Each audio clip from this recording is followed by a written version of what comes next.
नमस्ते बच्चों, मैं अर्जुन प्रताप सिंह राणा इस कक्षा में आपका स्वागत करता हूं। ये वीडियो कक्षा 10वीं हिंदी लोक भारती के लिए है और इस कविता का नाम मन, जिसके रचनाकार हैं विकास परिहार। असल में कविता नहीं, हाइकू है। इसके बारे में बताता हूं आगे। पहले इन अनुदेशों का पालन कीजिए और जहां जिसकी जरूरत हो उस हिसाब से अपना काम आप कर सकते हैं ताकि आपको परेशानी ना हो। इसके बाद विकास परिहार, जिनका जन्म 1983 में गुना मध्य प्रदेश में हुआ था। इनके बारे में परिचय ये है कि इन विकास परिहार जी ने 2000 से 2006 तक भारतीय वायुसेना को अपनी सेवाएं दी, एयरफोर्स में, इंडियन एयरफोर्स। फिर पत्रकारिता के क्षेत्र में उतरने के बाद रेडियो से जुड़े। साहित्य में विशेष रुचि होने के कारण आप नाट्य गतिविधियों से भी जुड़े हुए हैं। बच्चों, विकास परिहार जी की कोई पिक्चर मुझे मिली नहीं, फोटो, इसलिए मैं उनकी तस्वीर यहाँ नहीं दे रहा हूँ। हाइकू, पद संबंधी जो बातचीत है, हाइकू एक जापान की लोकप्रिय काव्य विधा है। हाइकू विश्व की सबसे छोटी कविता कही जाती है। 5वें दशक से हिंदी साहित्य ने हाइकू को खुले मन से स्वीकार किया है। बच्चों, हाइकू क्या है? हाइकू 3 पंक्तियों में लिखी और 5 + 7 + 5 टोटल 17 वर्ण के ढांचे में लिखी कविता है। यानी इस हाइकू में, जो यहाँ पर हाइकू कविता दी गई है, तो हर 3 लाइन की कविता एक संपूर्ण कविता है, जिसे हम संपूर्ण कविता मान सकते हैं हाइकू की इस कविता को। और यहाँ पर टोटल 13 हाइकू कविता दी गई हैं। यानी अगर हम कहें तो ये अपने आप में 13 कविताएं हैं। प्रस्तुत हाइकू में कवि ने अपने अनुभव और छोटी छोटी विभिन्न घटनाओं को अर्थवाही सीमित शब्दों में प्रस्तुत किया है। ये एक बहुत बड़ी कला है बच्चों, अपनी बात को सिर्फ 3 पंक्तियों में, और 3 पंक्तियों में भी कंडीशन ये है, शर्त ये है कि 5, 7 और 5 यानी टोटल 17 वर्ण के ढांचे में आपको लिखनी है। तो ये लिखना भी एक कलाकारी है और यहाँ पे कवि ने उसका नमूना प्रस्तुत किया है। प्लस साथ में हमें जीवन के कई मजबूत पहलुओं पर और रहस्यों पर जानकारी दी है। तो हम शुरू करते हैं। इसके पहले कि मैं कविता का सरल अर्थ समझाऊं, मैं एक बार काव्य पठन करूंगा। आप सुनिए ध्यान से। घना अंधेरा, चमकता प्रकाश और अधिक, करते जाओ, पाने की मत सोचो, जीवन सारा। जीवन नैया मझधार में डोले, संभाले कौन? रंग बिरंगे रंग संग लेकर आया फागुन, कांटों के बीच खिलखिलाता फूल देता प्रेरणा। भीतरी कुंठा आंखों के द्वार से आई बाहर, खारे जल से धुल गए विषाद मन पावन। मृत्यु को जीना जीवन विष पीना है जिजीविषा। मन की पीड़ा छाई बन बादल, बरसी आंखें, चलती साथ पटरियां रेल की फिर भी मौन। सितारे छिपे बादलों की ओट में, सोना आकाश। तुमने दिए जिन गीतों को स्वर हुए अमर, सागर में भी रहकर मछली प्यासी ही रही। वाह! इन छोटी छोटी पंक्तियों में हाइकू कविता के माध्यम से विकास परिहार जी ने हमें कई बातें बताई हैं और अलग अलग घटनाओं को सुंदर ढंग से पिरोया है। और प्रस्तुत कविता की ये अपनी सबसे बड़ी विशेषता है। तो आइए हम एक एक करके हाइकू समझने का प्रयास करते हैं। घना अंधेरा, चमकता प्रकाश और अधिक। बच्चों, जब अंधेरा घना होता है, बहुत घना अंधेरा होता है, तो उसमें एक छोटी सी प्रकाश की किरण भी बहुत शानदार लगती है, चमकीली लगती है, चमकती हुई लगती है। ऐसा ही हमारे जीवन में भी होता है। जब पूरे जीवन में अंधेरापन छा जाता है या परिस्थितियां हमारे अनुकूल नहीं रहती, जीवन के मुसीबतों का अंधकार जब हमको घेर लेता है, तो उस वक्त एक छोटी सी आशा की किरण भी प्रकाश की किरण के समान दिखाई देती है। इसलिए हमें उम्मीद का दामन नहीं छोड़ना चाहिए। जितना ज्यादा घना अंधेरा, उतना ज्यादा प्रकाश चमकीला दिखाई देता है। दूसरा हाइकू है, करते जाओ, पाने की मत सोचो, जीवन सारा। बच्चों, हम सब जानते हैं, गीता का सबसे बड़ा संदेश भी यही है कि कर्म करते रहो, फल की इच्छा मत करो, लेकिन कर्म करते रहो। यही इस हाइकू का जो अर्थ है कि हमें पूरा जीवन काम करते रहना चाहिए। ये नहीं सोचना चाहिए कि हमें क्या प्राप्त होगा, क्योंकि कुछ पाने के लालसा से कुछ करना हमें अपने मकसद अपने मकसद को पाने के लिए, जब हम कुछ पाने के लिए कुछ करते हैं और जब हमें उम्मीद के मुताबिक उसका फल नहीं मिलता तो हम निराश भी हो जाते हैं। तो लेखक ये कहना चाहते हैं कि जो हम कर रहे हैं उसी को हम अगर एंजॉय करें, उसी में हम अगर आनंद ढूंढें तो हमें निराशा नहीं होती है। इसीलिए पाने की मत सोचो, जीवन सारा, जिंदगी भर इस नियम को याद रखो। अगला हाइकू है, जीवन नैया मझधार में डोले संभाले कौन। मझधार नदी या उसके प्रवाह का मध्य भाग। बच्चों ये देखिए यहाँ पे पिक्चर में कितना शानदार, कितना अच्छा लग रहा है। जीवन नैया मझधार में डोले संभाले कौन। देखिए बच्चों, ये संसार एक सागर के समान है। आप यूं लगाओ कि एक संसार सागर के समान है और उस सागर में एक नाव है। ये नाव ही हमारा जीवन है। और जब सागर के मध्य में नाव आती है और डगमगाती है, उसी तरह से हमारा जीवन जहां से शुरू हुआ न जाने कब खत्म होगा। जिस एक बिंदु से शुरू हुआ है और एक बिंदु पे हमारा जीवन खत्म हो जाएगा, उसके बीच का ही जो ये हिस्सा है यही जीवन है। अभी कब खत्म होगा इसका अनुमान हम नहीं लगा सकते, लेकिन जन्म से लेकर मृत्यु तक हमारे जीवन में बहुत सारे ऐसे क्षण आते हैं जब उथल पुथल मच जाती है। तो संभाले कौन? उस वक्त उस नाव को संभालने वाला कौन है? हम खुद।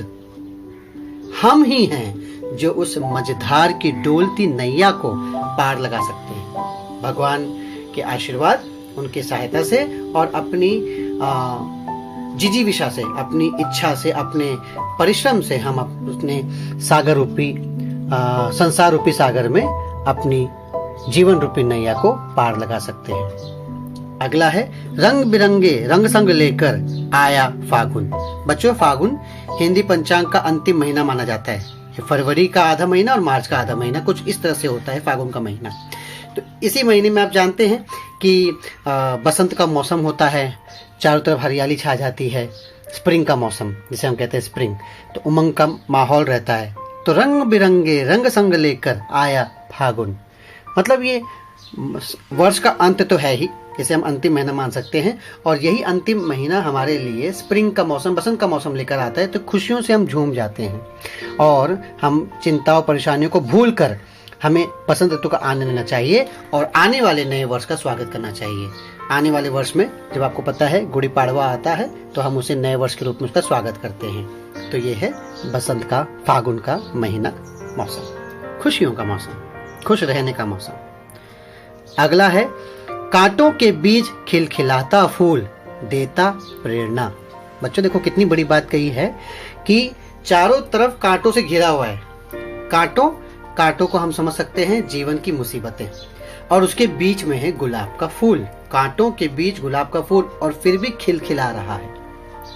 ये फूल अपने जीवन से हमको प्रेरणा देता है कि हम भी परेशानियों से घिरे रहें तो भी खिलखिलाते रहें। जब हम खिलखिलाते रहते हैं तो फिर हमें परेशानियां छू तक नहीं पाती हैं। हम उन परेशानियों से बाहर निकलकर जीत हासिल करते हैं। तो गुलाब का फूल कांटों के बीच भी हंसता है, खिलखिलाता है, हमें प्रेरणा देता है कि परेशानियों में घबराओ मत, अपना काम करते रहो। भीतरी कुंठा आंखों के द्वार से आई बाहर। भीतरी कुंठा, बच्चों ऐसा है कभी कभी लोग कहते हैं कि रो मत। रोना कमजोरीपन को दर्शाती है या कमजोर होने की निशानी है। गलत है बच्चों।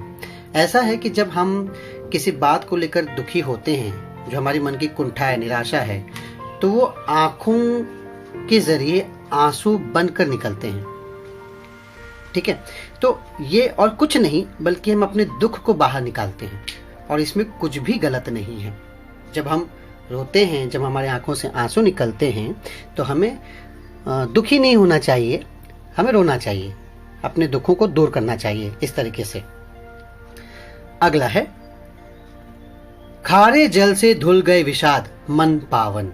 तो जब यही उसी हाइकू से संबंधित इस हाइकू को हम जोड़ सकते हैं कि जब हमारी आंखों से आंसू बहते हैं तो समझना चाहिए कि आंसुओं के खारे जल के साथ, जैसे खारा जल, नमकीन पानी आंसुओं के साथ निकल गया तो समझो मन का संपूर्ण विषाद, दुख, जो मन की इच्छा पूरी नहीं हुई तो उसका जो दुख है, वो विषाद, वो धुल गया और मन पहले के समान पावन हो गया। मन पावन हो जाता है, हल्का लगता है हमको। अगला है मृत्यु को जीना जीवन विष पीना है जिजीविषा। मृत्यु को पीना जीवन विष पीना है जिजीविषा। बच्चों ऐसा है कि जीवन में परेशानियां हैं, चिंताएं हैं, बहुत सारी उल्टी सीधी बातें, लेकिन हमको इस जीवन रूपी संग्राम में, ये संघर्ष है, डटे रहना है और यही जिजीविषा का प्रमाण है। हम सब मृत्यु की तरफ बढ़ते हैं, मृत्यु की तरफ, हमारा जन्म ही मृत्यु की तरफ बढ़ने के लिए हुआ है, लेकिन फिर भी हम कितनी खुशी से अपना जन्मदिन मनाते हैं, कितनी खुशी से हम छोटी छोटी खुशियों पर, छोटी छोटी जीत पर आनंद मनाते हैं, पार्टी करते हैं। तो यही जीने की जिजीविषा है बच्चों, हमें हमेशा खुश रहना चाहिए। अगला है मन की पीड़ा छाई बन बादल बरसी आंखें। ओके, बादल, जब बादल बरसते हैं, और नहीं, पहले बादल लगते हैं, जब बादल लगते हैं फिर उससे पानी बरसता है। उसी तरह से मन की पीड़ा छाई बन बादल, जो मन की पीड़ा है वो हमारे अंदर ही अंदर बादल बन जाते हैं और फिर वही बादल जो है हमारी आंखों से पानी बनकर बाहर निकलते हैं। जैसे बादलों के आने से बारिश होती है, वैसे पीड़ाओं के बादल जब मन में छा जाते हैं और फिर वो आंसू से निकलते हैं तो समझो बादलों की बारिश हो रही है, पीड़ा के बादलों की बारिश हो रही है और वो आंसू बन के बाहर निकलने लगते हैं। अगला है चलती साथ पटरियां रेल की फिर भी मौन। क्या बात है बच्चों, रेल की पटरियां हमेशा साथ में चल रही हैं लेकिन एकदम मौन, एक दूसरे शायद ही कभी बात करती होंगी, बात नहीं करती हो, सदा मौन। ऐसा इसलिए बच्चों क्योंकि उन्हें अपना कर्म पता है, उन्हें अपना काम पता है और वो अपने कर्म में लगी हुई है, बिना किसी इच्छा अपेक्षा के चुपचाप अपना काम करती हैं और अपना काम करती चली जाती हैं। हमें भी ऐसा ही करना चाहिए, अपने काम में लगे रहना चाहिए। अगला है सितारे छिपे बादलों की ओट में सोना आकाश। ओट यानी आड़, सितारे छिपे बादलों की ओट में। बच्चों हमें, जब हम आकाश में सितारों को देखते हैं तो हमको बहुत खुशी मिलती है। क्यों? क्योंकि आकाश, ये सितारे जो है आकाश की शोभा बढ़ाते हैं, हमें अच्छा लगता है। लेकिन जब ये सितारे जो है बादलों की ओट में, आड़ में छुप जाते हैं तो आकाश सोना सा लगता है।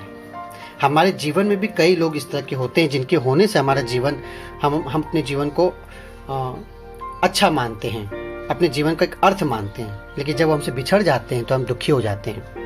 तो ऐसे में हमको क्या करना चाहिए? सोना आकाश हो गया तो हमें उस बादलों को हटाना चाहिए, और अगर नहीं हटा सके तो उन बादलों के स्वयं हटने का इंतजार करना चाहिए। तो इससे हमारा जीवन निरर्थक नहीं होगा, हम उसे खुद अर्थ प्रदान करेंगे। तुमने दिए जिन गीतों को स्वर हुए अमर। कवि जो है, देखिए संत कबीर हैं, तुकाराम हैं, तुलसीदास जी हैं, बड़े बड़े लेखक हैं जिन्होंने, जो आज जीवित नहीं हैं, लेकिन उनके स्वर, उनकी बातें, उनके शब्द, उनके अक्षर आज भी हमारे दिलों में हमको प्रेरणा दे रहे हैं। तो कवि के अंदर ये बहुत बड़ी ताकत होती है, वो जिन गीतों को स्वर देते हो अमर हो जाते हैं। कवि नहीं रह जाता, लेकिन कवि के स्वर अमर रह जाते हैं और इस तरह से वो अपनी रचनाओं के द्वारा समाज में परिवर्तन लाते हैं। तो ये कवि की ताकत है, लेखक की ताकत है।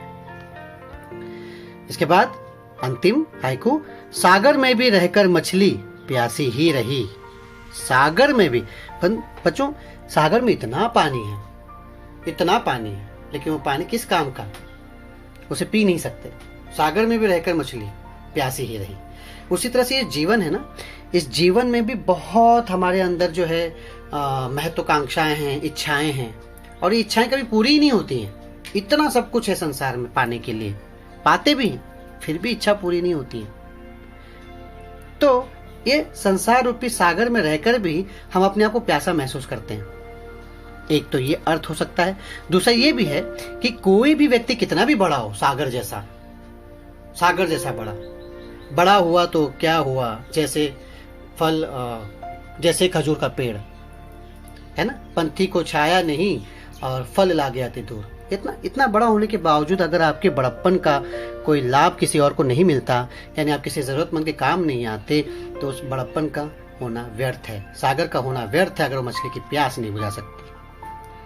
तो इस तरह से बच्चों ये हाइकू यहाँ पे समाप्त होता है। बहुत बेहतरीन तरीके से, बहुत कम शब्दों में, 3-3 लाइन और 17 वर्णों में कवि ने इस तरह से यहाँ पर अपनी बातें, अपना संदेश प्रस्तुत किया है। तो यही कविता और कवि की विशेषता है। तो इस तरह से बच्चों हमारी कविता समाप्त होती है। धन्यवाद। अपना ध्यान रहें, सुरक्षित रहें और संभल करें।